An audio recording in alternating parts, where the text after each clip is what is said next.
So next topic is about the properties of the electric lines. So we have seen the electric field was defined as force per unit charge, that is F upon Q naught. So and that units was Newton per Coulomb. So the different properties which are being possessed by the electric fields are that since there are two kind of charges, positive and negative charge.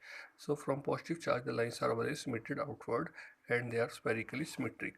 So symmetrics are being there and moving outward, but for the negative charge these lines are moving always towards the inward. That is the second part. Third, when they move, the direction of that can be always measured from the tangent to the point. So that is like this way, always tangent to this point. So that is a direction of the electric field. And then for example there are two regions A and B. The lines are moving out from one part to another part. Here they are very close, here they are away. So where the lines are very close, so the electric field is very strong, while here the lines are away, so the electric field is weak. Then another properties is the electric field are always continuous in nature. They always move in simple lines. They never go in break. It is not like this way, or this way. They are always move like this way, continuous lines. And second, through the conductors, the electric lines is always zero. If a conductor is there, inside the conductor the electric lines is zero. So that's the reason when the lightning is happening, so the people are suggested to stay inside the car, because car is made up of metal, and when the lightning falls on the car, so there will be no effect on the person inside the car. And the current will pass from the outside body and go to the earth. So that's why that these are the properties which are possessed by the conductor. That means they do not allow electric lines to pass through the conductor. So that means conductor will be act like a shield for the electric lines.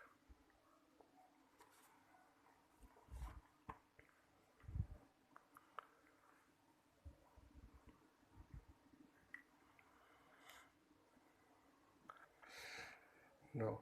So since they cannot pass through the conductor, so that means when the current is passing through the metallic body, so they do not allow the electric current to pass through it. So that means next point is they always outside the conductor they are always perpendicular to the surface. Now for two like charges which are repelling each other, so the neutral point always find in between the charges. So that is at the center. But when the opposite charges, again the neutral point is find out at the center. But if there is a positive and a negative charge, so the magnitude of this is smaller than this one, then the neutral point is always lies to this side of this one, because effect of this will be this one will be toward this side. So the neutral point will be obtained over here. Same is the case here. If the two charges of equal charges, but magnitude of this is smaller than this one, then the neutral point will be lies to the closer to the smaller charge. And then these two lines never cross each other, because two tangents cannot be drawn at a point. So that means the lines always move as a tangent to the point, so they never cross each other.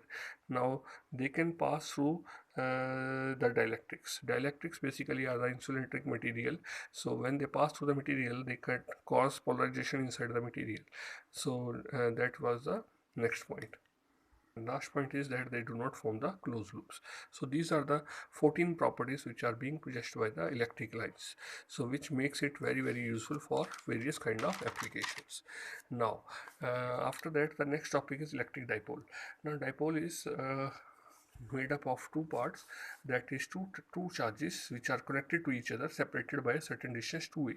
One is negative, another is positive. So they are separated by each other, is called as a dipole.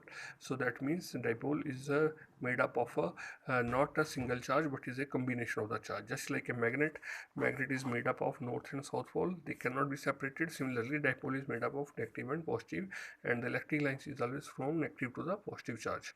So they are separated by distance d, or you can take 2a. Now the units of dipole, if you take the product of these two, so that will called as a dipole moment. That is q into 2a is called as a dipole moment. So Q into 2A is called as a dipole moment, and the units of dipole moment is coulomb meter, and that means, and the dimensions can be written as m0 l1 a1 t1. So that is the dimensions which we can able to find it out. So now next part is the very interesting part, that how to find the electric field due to dipole. So we can find the electric field due to dipole at 2 points. One is at the axial point, another is at the equatorial point. Axial point means along the axis, equatorial point means perpendicular to the axis. So let us say we are going to discuss at the equatorial point, axial point. Let us say P is a point. Now we are going to find the field due to this and this charge at point P1. Now this is a negative charge, this is a positive charge. When it is a negative charge, the field is towards this side. When it is a positive charge for this, the field is this one. So the net field will be equal to E2 minus E1. Now let us say these two are the dipoles where O is the center. Now from the center, this distance is A and this is also A. Now this point P is at a distance R from the center.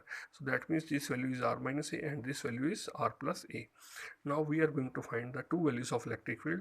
One is E1.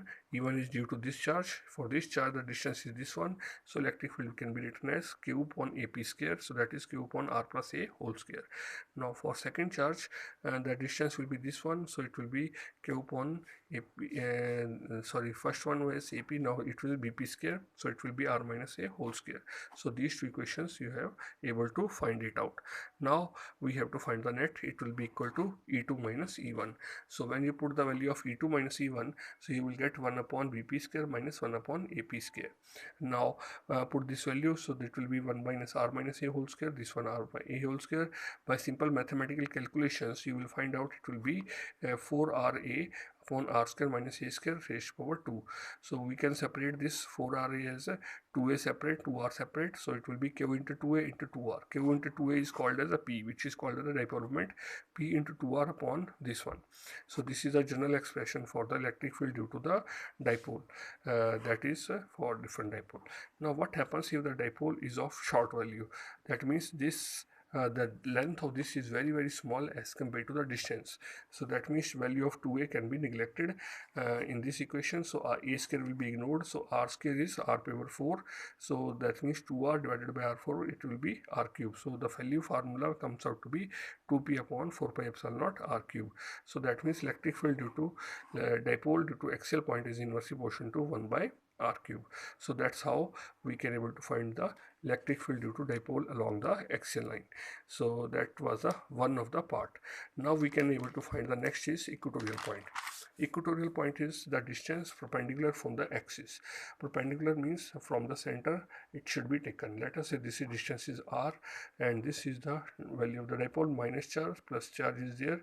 Both of the separate division by 2A. When you draw a perpendicular, so it will be A and this is A. Now we let us say P is a point where we have to measure the electric field due to this charge and this charge. So let us say it makes an angle theta with it and theta with the it one. Now for negative charge, the electric field will be in this direction. For positive charge, the electric field will be in outside direction. Now we are dividing it into components. Let us say it is angle theta, so it will be E sin theta into E cos theta. Similarly for this one, it will be E cos theta and this will be E sin theta. Now these will be equal and opposite, so they will be cancel each other. So the net field will be equal to E1 cos theta plus E2 sin A2 cos theta. So this fact will be there, that is due to these two charges at point P. Now what we will do, we will put the values for this one. Now the distance is this one. Now we will apply Pythagoras theorem. Now this is R, this is A. So what is this one? R square plus A square. Now let us say this is theta. So we can write cos theta is equal to base upon under root of R square plus A square. So electric field will be for this formula and cos theta will be for this part. Now first of all, we will find the value of E1 and E2. That is 1 by 4 pi epsilon naught Q upon under root of R square plus A square whole square, which is equal to this one. Similarly for the second one. Now we have put the value of cos theta because both of them we connected with cos theta. So cos theta is, we have find it out, A upon under root of R square plus A square. So that is this value, you have got it out. Now when you solve this LCM, so you will get 2QA upon R square plus A square raised to power 3 by 2. So that means 1 by 2QA is called as a P upon 4 pi epsilon naught R square plus A square raised to power 3 by 2. So this is a general expression for the equatorial line. Now when for a short dipole, this value is much lesser than R. So that means this value will be ignored. So it will be P upon 4 pi epsilon naught R cube. So that means for equatorial line, the value of dipole comes out to be this one. Now we have find out the two fields. One is due to axial line, another is due to equatorial line. Now if you take the ratio axial upon equatorial, it comes out to be 2. So that's how we can able to find out the electric field due to dipoles. So this was about the dipoles, and next we will discuss about the electric field due to ring.